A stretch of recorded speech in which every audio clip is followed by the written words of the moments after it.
Welcome to In the Tradition, presented by the Atlanta Mayor's Office of Cultural Affairs and the 45th Annual Atlanta Jazz Festival. My name is Ray Cornelius, host of WCLK's Upfront inside Atlanta's entertainment industry, and I have the pleasure of speaking to a jazz master, NEA jazz master, Grammy-nominated composer, pianist, educator, Mr. Kenny Barron. How are you today? I'm fine. Thank you very much. I'm really excited to be chatting with you. When we got the information that you will be coming back to Atlanta to perform for this year's Atlanta Jazz Festival, we got excited at WCLK. But then when they asked me to talk with you, I got even more excited. And then when we found out that you would be closing out this year's festival, we got even more excited, really, really excited, because you always give a great show. This is not your first time being here in Atlanta or at this jazz festival. So how does it feel to be back at historic Piedmont Park? It's always a pleasure. Always. I love Atlanta very much. I'd like to spend some time there one day, more than a night. And what do you enjoy about performing in front of the Atlanta audience? I think we're a really nice crowd. We come out, we enjoy the music, and you've had the pleasure of being on stages around the world. But what do you enjoy the most about the Atlanta audience? Well, I think the reception from the audience. The audiences are really into the music. So which in turn, encourages us on the bandstand. So that's a very important factor. Feedback from the audience. Yeah, absolutely. So I got to take you back, Mr. Barron. Did you know that you wanted to be a pianist growing up in Philadelphia? Was that on your list of this is who I want to be, this is what I want to become? That kind of became evident. I mean, I started studying when I was 6, but then about 9 or 10, I started listening to jazz through my oldest brother, Bill, who was a saxophonist. But he had an incredible record collection with all the bebop favorites, Dizzy, Bird, Fats Navarro. And I used to go hunt those records out to listen to them. And after a while, it became kind of evident that this is what I wanted to do as with my life. I wanted to play music, particularly jazz. And you mentioned Dizzy. You were introduced to him by James Moody. What gems did you take away from working with him those years? I mean, had to be an incredible experience working with him at that time. Oh yeah, it was great. One of the things I learned is how to save yourself. You don't play everything you know at every moment. You keep some stuff in reserve. you know? But that's one of the things I learned, and also just in general, how to treat people. Dizzy he was a very respectful person, and that's something that has stayed with me forever. You also had the opportunity of working with Stan Getz. What was that like? You guys actually worked during the '80s, correct, on a couple of projects? That's correct. We did a lot of duo stuff, and now also in a quartet. But for me, Stan was, I guess, in a way, we were very similar. We both like melody, and that's one of the things he's known for is his melodic concept. He could play a ballad, make you cry. So we were very similar in that respect. There's things that I like. I like to play ballads. I love to play stuff that makes sense that people can relate to. So we a lot alike in that respect. Speaking of ballads, one of my favorite songs of yours comes from a very popular 1988 film. I think you may know what I'm talking about, Spike Lee's School Days. And you performed the song One Little Acorn, which is one of my absolute favorite songs, favorite soundtrack. But how did you get involved with that project? Well, I remember that. But Spike just called me for it. So I did pretty much the whole soundtrack, I think, or a big portion of it. And I think might have been his sister who had something to do with that particular song, asked me to play it. And just a beautiful piece. Yeah. Absolutely. Mr. Barron, you stayed very, very busy throughout the pandemic. I know 2020, you had just released a new album, and then, of course, the world fell apart. But you remained very, very busy. And just looking at your activity on social media, you continue touring, you continue teaching, you embrace this new technology of this new virtual reality that we're living in now. What did you learn from that experience, or during that time of rest and uh, reinvention, as I call it? We all had to sort of reinvent ourselves during that time. Yeah, well, probably the biggest thing I learned is patience, because it's for me. I'm an old guy, so doing things by Zoom and it was a learning curve for me. So I've gotten a little bit better, not as good as I would like to be. Sometimes I have to call my granddaughter, who's a whiz at it. But I learned patience, just to be patient, and things will happen, you know. You stay touring, and you've got this festival, you've got another festival coming up in June. What do you enjoy the most about touring and being on the road? Because I hear from artists that you get tired of going from one hotel to the next, but I'm sure being on different stages in different cities has to be as thrilling and exciting at the same time. Well, a big part of it is, first of all, is playing with people that you love playing with. That's number one. And The audience is pretty much are responsive. If you're playing music that's honest, people respond to that.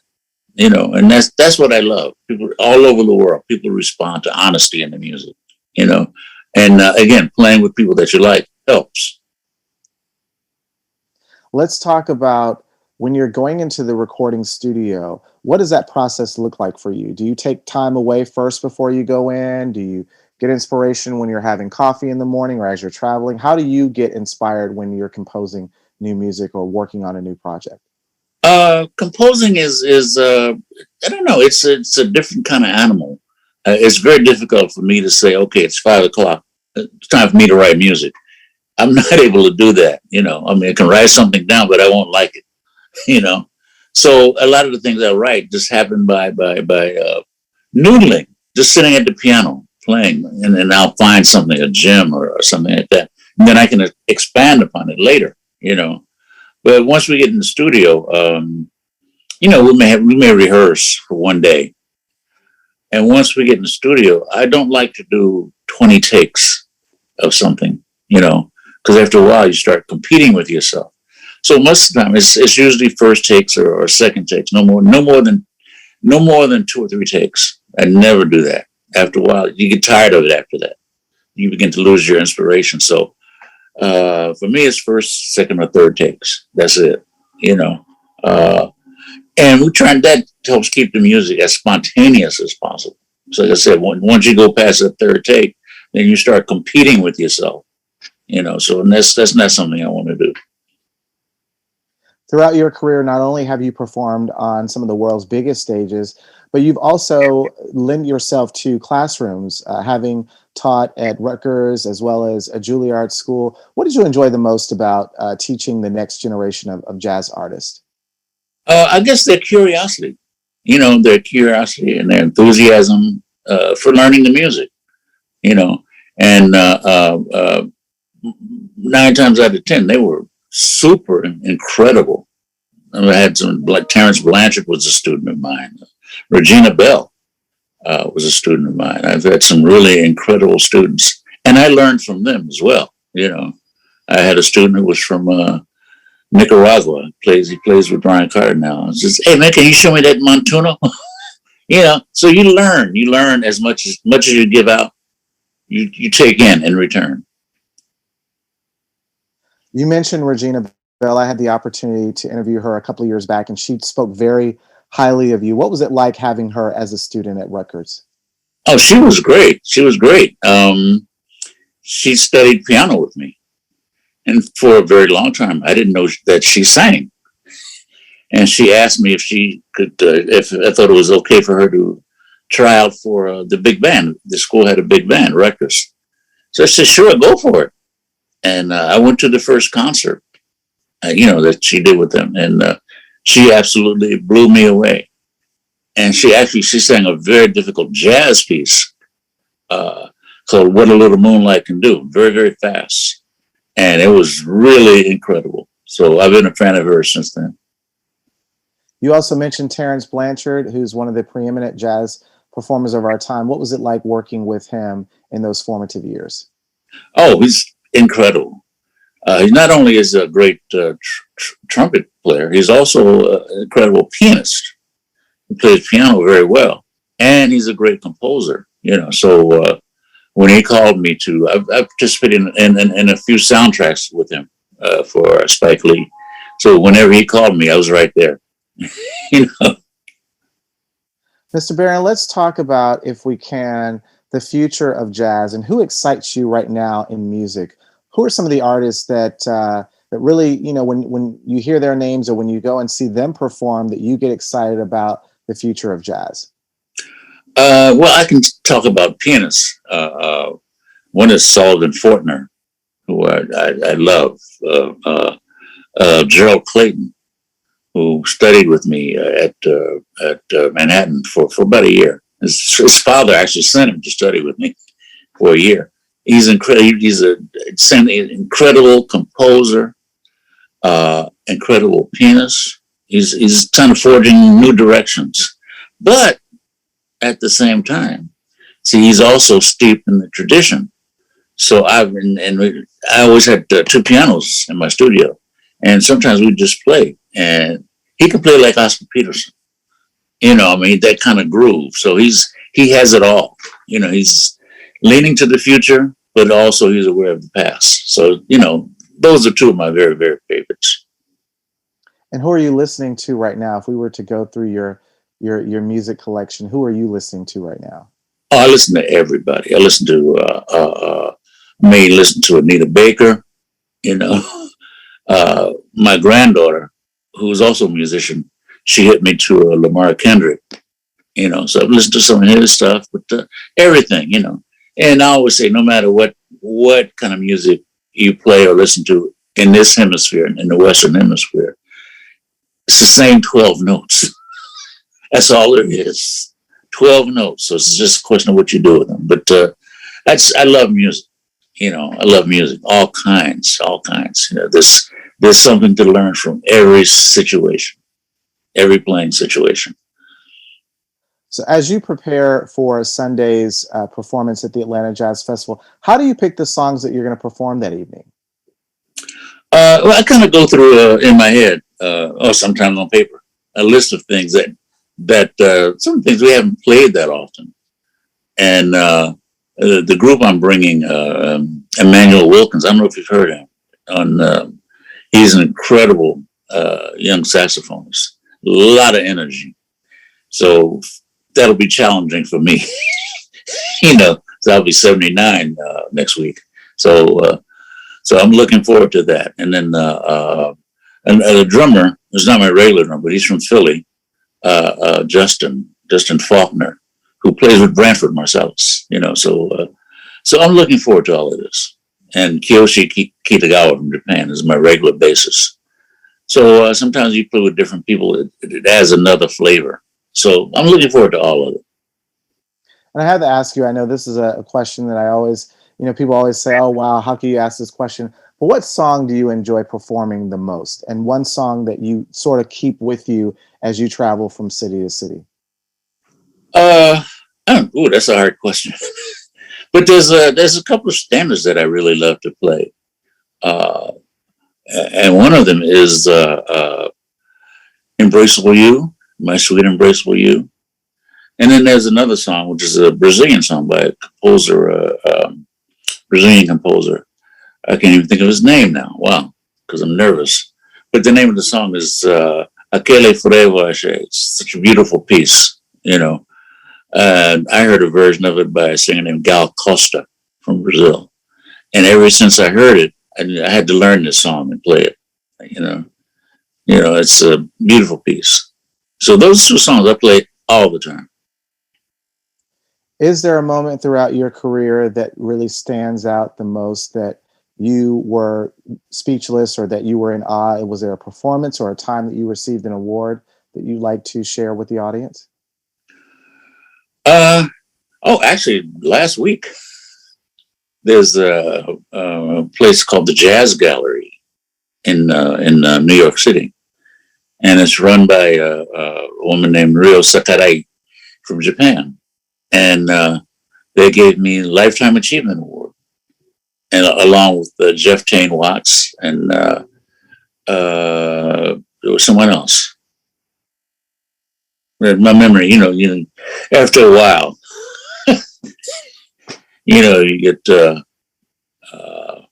memory starts to fade a little bit. But it was a great experience, and I'm not a speech giver, but I had to say some things about my life and how I've been influenced by different people and different things. So that was probably a great, that alone was a great experience. And of course, getting the NEA award was another highlight of my life career in terms of that. You've been called one of the top pianists in music, in jazz. You're called icon, legend. Are you comfortable with those titles? Do you see yourself in that way? No, I don't. I don't. I'm still trying to learn. So I probably see myself more as a student. I'm still trying to learn. I'm still trying to, as Ryan Carter says, find the right notes. And that's a constant search. That's never ending. Is there something that you have not accomplished in your career? I mentioned at the top, Grammy nominated, you're an NEA Jazz Master, you've performed all over the world, but is there something that Mr. Barron has not accomplished just yet? There's a whole lot. Playing better is one of those things, So again, that's a constant search to find ways to play better and to compose better. But there's some other things like which may happen next year. I would always want to do a recording with strings, for instance, a string orchestra. So that may happen next year for my 80th birthday. So we're working on that. I was just checking our time here. I do apologize. What is your life's philosophy? What keeps you motivated and going? You mentioned you're almost turning 80. That's a very long time, but still a good time. My mother is 80. But what keeps you going? What motivates you and keeps you excited? Tomorrow, the next day, getting up and seeing what the day brings. During the beginning of the pandemic, it was a little trying because my wife and I, we didn't go out of the house for, except to buy groceries and occasional performance. So, but now that that's almost over or kind of over, just being able to get up, get out and do things, just early this morning, I have bamboo in my backyard. So I was up chopping bamboo, with just simple things. Those are the things I love to do. If you were not a world-class jazz pianist, what other career do you think that you would have found yourself working in had you not moved into the jazz realm? I don't know. I always wanted to, I love reading. And I always thought the other thing I might like to do is be a writer. I've always, poetry and things like that. I've always enjoyed doing that. And that would be my other choice. All the things that don't have a regular salary. After performing at the Jazz Festival, you'll be making your way to the Blue Note Festival as well. How excited are you to be performing for the Blue Note Jazz Festival as well? Yeah, very excited. Actually, I'll be at the Blue Note in New York, the club, with Dave Holland and Jonathan Blake. So we did a trio recording some time ago. So yeah, I love playing with Dave, and I love playing with Jonathan. Jonathan is my regular drummer, and so I love playing with both of them. So I'm really looking forward to that. Mr. Barron, the title of this presentation is In the Tradition. And is there a tradition that you have followed, maybe a mantra, or maybe a philosophy, or maybe just something in your performing that you do that is part of everything, every time that you hit the stage? Is there a tradition for you? If there is, I think it's just that one of the things I want to do through music is relate to people or move people. That's one of the things I would like to do. Move people, you know, emotionally. Emotionally, I'm not so much into very very complicated music, but I like simplicity. You know, and those are the things that you remember. Actually, I mean, an audience member will remember something simple. You know, uh, but I think the thing that gets me is I want to be able to communicate on an emotional level. And what do you think your legacy is going to be when that time comes? What do you think people will say, or what do you think will be the thing that stands out for your career? Mm, what time are you talking about? Well, I know, it's always the inevitable, but hopefully, I think they'll just say I was a good piano player and a decent person. You know, I don't need to be the greatest of anything. You know, it's just that I was cool. I treated people right, and I was halfway decent piano player. That's all. Now, in addition to you performing on Monday evening, you're also going to be part of the Atlanta Jazz Festival workshops. And I think you're going to be part of a conversation with David Sanchez, who was one of your mentees, correct? Oh, right, right. That's right. Yeah, yeah. That'll be fun. I remember he when he auditioned at Rutgers University. It was a nervous wreck. And look at him now. Great player and a super nice guy. Absolutely. Well, Mr. Barron, thank you again very much for taking the time out to speak to us for In the Tradition. Again, this is being presented by the Atlanta Mayor's Office of Cultural Affairs and the 45th Annual Atlanta Jazz Festival taking place this weekend. He is performing and closing out the festival on Monday, May the 30th at 9 p.m. And again, we're super excited to have you back in Atlanta. We enjoy you every time that you come, and know that this will not be your last time coming to our great city. But we cannot wait to see you and see what magic you're going to bring on closing out the festival. Thank you very much. Thank you.